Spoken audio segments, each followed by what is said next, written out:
हाँ जी, चलिए तो आज हम स्टार्ट करते हैं हमारा इंडियन हिस्ट्री का पार्ट नंबर 4। तो हमारी बात चल रही थी जैन धर्म की। तो जैन धर्म का हमारा किससे संबंध था? एक तो आगम और दूसरा क्या था हमारा कल्पसूत्र। इसका संबंध किससे था? जैन धर्म से था। तो अब हम बात करते हैं जैन धर्म में टोटल 24 तीर्थकर हुए थे।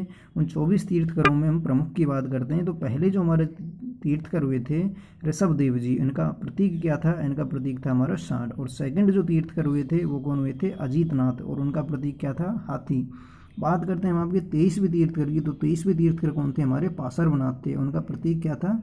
सर्प। और जो 24वें तीर्थकर हुए थे महावीर स्वामी, उनका क्या था? आपका सिंह था। तो ऐसे करके हम 23 या 24 को अगर हम याद करें तो पी या एम, पी एम क्या हो गया? पी एम 23 और 24। अब बात करते हैं हम आपकी प्रथम जैन संगीत की। तो हमारी प्रथम जैन संगीत हुई थी 300 ईसा पूर्व में हुई थी। कब हुई थी? 300 ईसा पूर्व की। अगर हम बात करें 300 ईसा पूर्व की पाटलिपुत्र में, तो पाटलिपुत्र में यानी कि अकाल पड़ा था 300 ईसा पूर्व में। तो इस टाइम पे जो हमारे एक चंद्रगुप्त मौर्य और भद्रबाहु जो थे, ये भद्रबाहु चंद्रगुप्त मौर्य के साथ में कहाँ पे आ गए थे? कर्नाटक में। तो उधर इन्होंने कर्नाटक में आके किसकी रचना की थी? कल्पसूत्र की इनकी रचना की थी। किसने? भद्रबाहु ने। और इधर आपके जो स्थूल भद्र जो थे, उन्होंने 300 ईसा पूर्व में प्रथम जैन संगीत कराई थी। कहाँ पे कराई थी? ये पाटलिपुत्र में रहे थे और उन्होंने यहीं पे इधर ये इन्होंने क्या किया था? प्रथम जैन संगीत कराई थी। और इधर उन्होंने कर्नाटक में क्या किया था? कल्पसूत्र की रचना की थी। तो हमारी प्रथम जैन संगीत कब हुई है? 300 ईसा पूर्व में हुई थी। कहाँ पर हुई थी? पाटलिपुत्र पटना में। और इसकी अध्यक्षता किसने की थी? स्थूलभद्र ने इसकी अध्यक्षता की थी। चलिए बात करते हैं हम अपनी सेकंड संगीति की। सेकंड जैन संगीत की अगर हम बात करते हैं तो ये हुई थी हमारी 6ठी शताब्दी में। कब हुई थी? 6ठी शताब्दी में हुई थी। देखो ये ईसा पूर्व है, ये ईसवी है। 6ठी शताब्दी में हुई थी, वल्लभी गुजरात में हुई थी।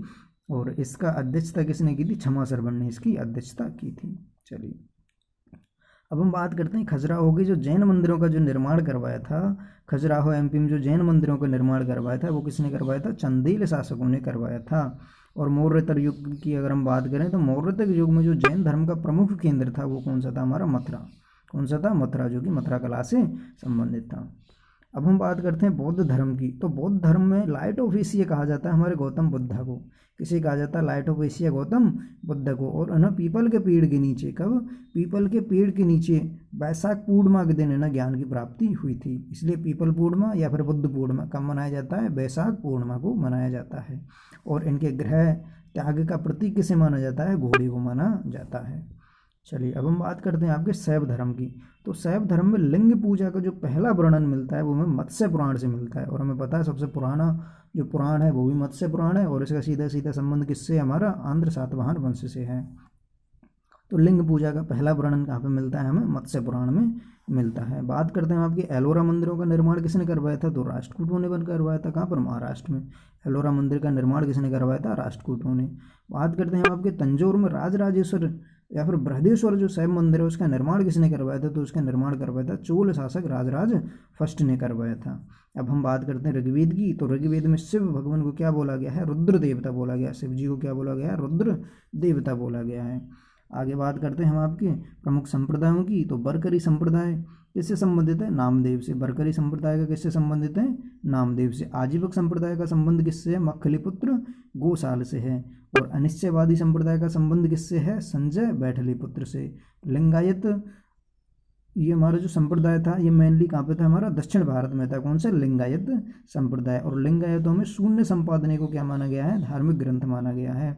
लिंगायत संप्रदाय में शून्य संपादने को क्या माना गया है? धार्मिक ग्रंथ। बात करते हैं हम आपकी शैवों में सर्वाधिक प्राचीन जो था, शैवों में सर्वाधिक प्राचीन जो था वो पाशुपत संप्रदाय था। कौन सा? पाशुपत संप्रदाय। और इसके संप्रदाय के संस्थापक कौन थे? हमारे लकुलिस जी इसके संप्रदाय के कौन थे? संस्थापक थे।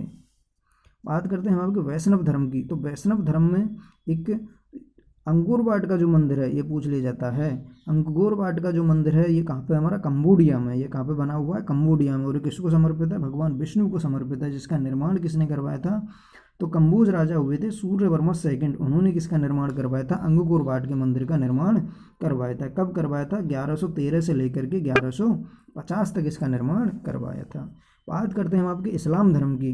तो इस्लाम धर्म में हमारे कौन हुए थे? हज़रत मोहम्मद साहब हुए थे। इस्लाम धर्म में जो खलीफा का पद स्टार्ट हुआ था और इनका जो प्रमुख जो माना जाता है इस्लाम धर्म में, वो किसे माना जाता है? हज़रत मोहम्मद साहब को माना जाता है, और जिनका जन्म कहाँ पे हुआ था अपना? 570 ईस्वी में इनका जन्म हुआ था। अब हम बात कर लेते हैं हज़रत मोहम्मद साहब की जो शादी हुई थी वो खदीजा के साथ में शादी हुई थी। किसके साथ में शादी हुई थी? खदीजा के साथ में इनकी शादी हुई थी। और उनकी पुत्री का क्या नाम था? फातिमा। इनकी पुत्री का नाम था, क्या नाम था? फातिमा। और उनके दामाद का क्या नाम था? अली। दामाद का क्या नाम था? अली। फातिमा की शादी किसके साथ में हुई थी? इनकी जो पुत्री थी उसकी, तो इसके अली के साथ में इनकी क्या हुई थी? शादी हुई थी। बात करते हैं हम आपको हज़रत मोहम्मद साहब को जो ज्ञान की प्राप्ति हुई थी, ये मक्का के पास में हीरा गुफा पड़ती है। कौन सी? हीरा गुफा में हुई थी। मक्का के पास हीरा गुफा में हज़रत मोहम्मद साहब को ज्ञान की प्राप्ति हुई थी। इसलिए मक्का की ओर की दिशा को क्या बोला जाता है? किबला बोला जाता है। क्या बोला जाता है? किबला। और इनको हज़रत मोहम्मद साहब को कहाँ पर दफनाया गया था? मदीना में दफनाया गया था। बात करते हैं हम आपकी हज़रत मोहम्मद साहब के उत्तराधिकारी क्या कहलाए थे? आपके उत्तराधिकारी कहलाए थे आपके खलीफा। और इसको खलीफा को पद को कब समाप्त किया है? तो तुर्की के शासक थे हमारे मुस्तफ़ा कमाल पाशा, उन्होंने इस खलीफा पद को समाप्त किया है। कब? 1924 में से समाप्त किया है। और हज़रत मोहम्मद साहब का टाइम पीरियड कब से कब तक रहता है अपना? 570 से लेके 632 ईस्वी तक इनका टाइम पीरियड रहता है। चलिए, ओके।